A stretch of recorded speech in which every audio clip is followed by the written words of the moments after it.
Hi, I'm Tyrrell of Uncommon Knowledge, and welcome to 10 therapy questions to get to the root of the problem.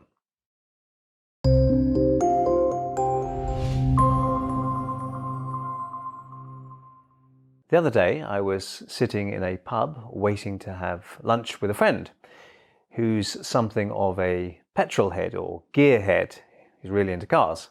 And he finally appeared half an hour late, and he was really flustered and apologetic. And he said, "Sorry I'm late, but my car died." And I know very little about cars or fixing them. So I asked, what was wrong with it? And well, it's the weirdest thing, he said. I checked the ignition switch, made sure the timing belt hadn't broken, double checked none of the spark plugs were loose. And by this time I was sort of glazing over, my attention started to drift as he rattled off all the seemingly interminable checklist that you can do when a car isn't working.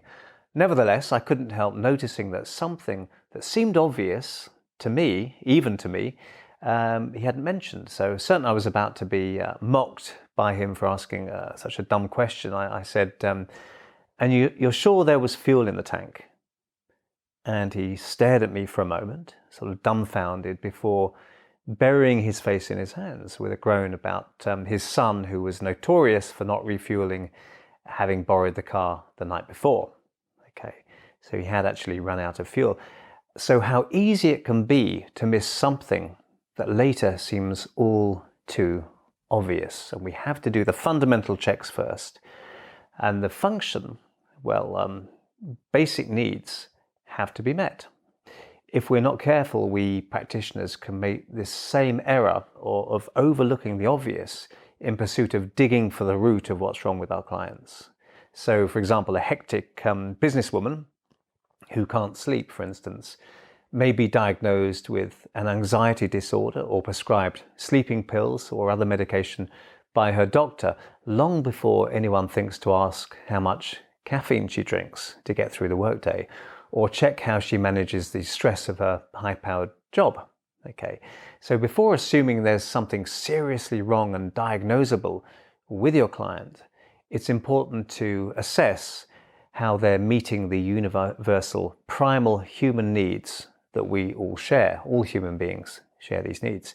Because in addition to our physical needs like food, water, and shelter, every one of us has a number of emotional needs. And whilst they're not met, we inevitably suffer. So we have the needs to give and receive attention, to heed the mind-body connection. We have the need for purpose, goals, and meaning in our life, which is very important. We have the need to feel connected to community and making a contribution. We have needs for challenge and creativity, for intimacy, for a sense of control, for a sense of status, and also, of course, for a sense of safety and security in life. Now, when these needs are not adequately met, we fall prey to all kinds of emotional disorders, from depression to addiction. And this is due to an often unconscious attempt to satisfy the needs somehow.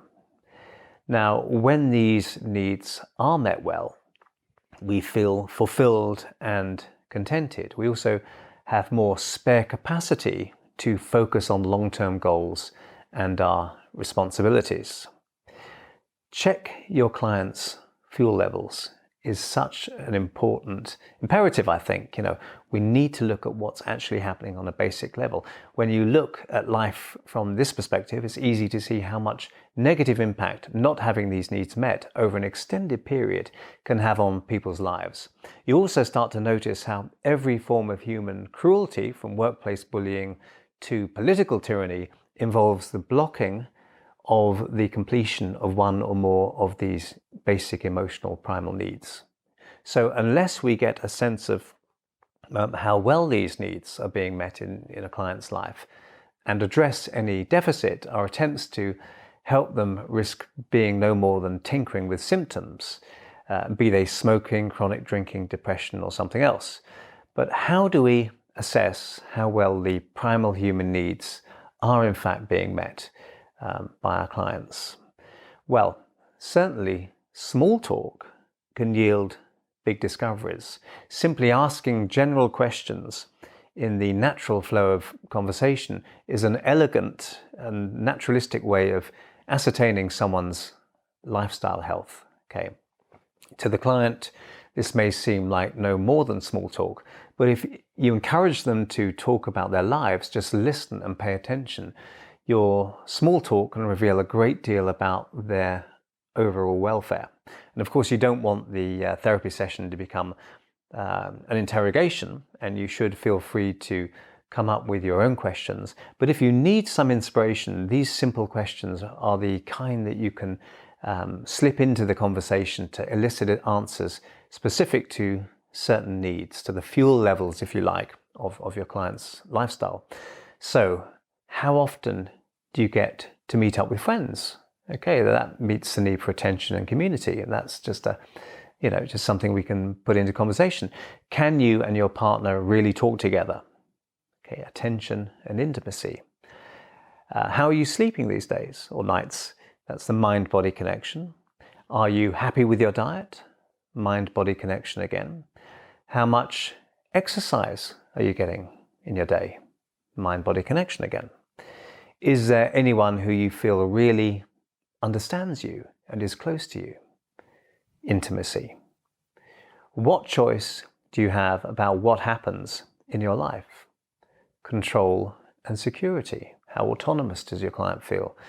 Do you have a clear sense of where you want to take things in life?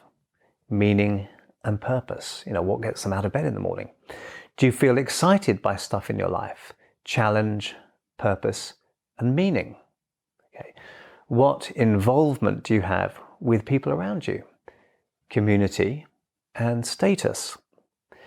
Because if we don't or can't gauge the extent to which these universal and timeless needs are met within our clients' lives, then we may end up being like my friend who tried everything else to get his car to start but never checked to see if it actually had any fuel in the tank. So I hope you found this useful, and if you did, please hit like and subscribe. And if you want to hear when my next video is published, hit the notification bell below. I'm Mark Tyrrell, and I hope I'll see you soon over at unk.com. That's unk.com/blog. Thanks for watching.